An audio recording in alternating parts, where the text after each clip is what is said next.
মনে করুন আপনার খুব জ্বর, সর্দি, কাশি, গলা ব্যথা হয়েছে, আর আপনি কি করলেন, কোনো ডক্টরের পরামর্শ ছাড়াই একটা ফার্মাসিতে গেলেন এবং সেখান থেকে একটা অ্যান্টিবায়োটিক কিনে খেলেন এবং কিছুদিন পর আপনি সুস্থ বোধ করলেন আর মেডিসিনের ডোজটা কমপ্লিট করলেন না।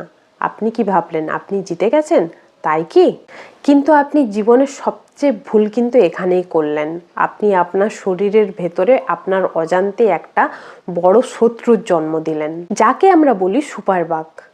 আজকের ভিডিওতে আমরা জানবো একটি অদৃশ্য বিপদ সম্পর্কে, যার নাম অ্যান্টিমাইক্রোবিয়াল রেজিস্ট্যান্স। সহজ কথায় বলতে গেলে অ্যান্টিমাইক্রোবিয়াল রেজিস্ট্যান্স হলো এমন এক ধরনের অবস্থা যা আমাদের শরীরের মধ্যে ক্ষতিকর ব্যাকটেরিয়া, ভাইরাস, ফাঙ্গাইগুলোর ওষুধ বা অ্যান্টিবায়োটিকের বিরুদ্ধে লড়াই করার ক্ষমতা অর্জন করে।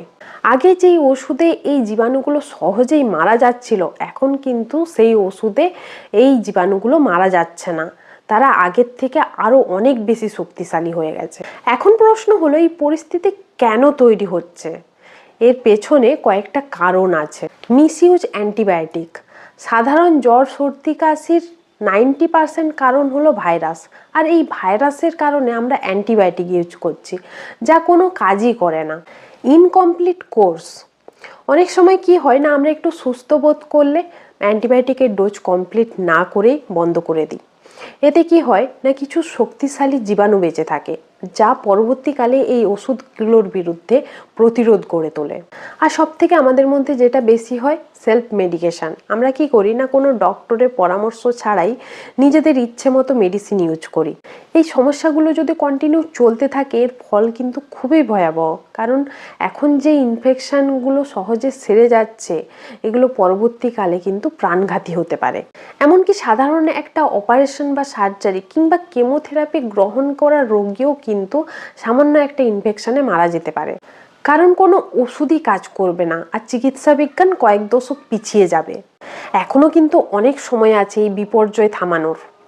আমাদের যেগুলো করতে হবে, ডক্টরের পরামর্শ ছাড়া কোনো কিন্তু অ্যান্টিবায়োটিক খাবেন না, আর অ্যান্টিবায়োটিকের কোর্স টোটাল কমপ্লিট করবেন। যদি মনে হয় আমি সুস্থ হয়ে গেছি, আমি আর অ্যান্টিবায়োটিক খাওয়ার প্রয়োজন নেই, এটা কিন্তু করবেন না, অ্যান্টিবায়োটিকের ডোজ কমপ্লিট করবেন।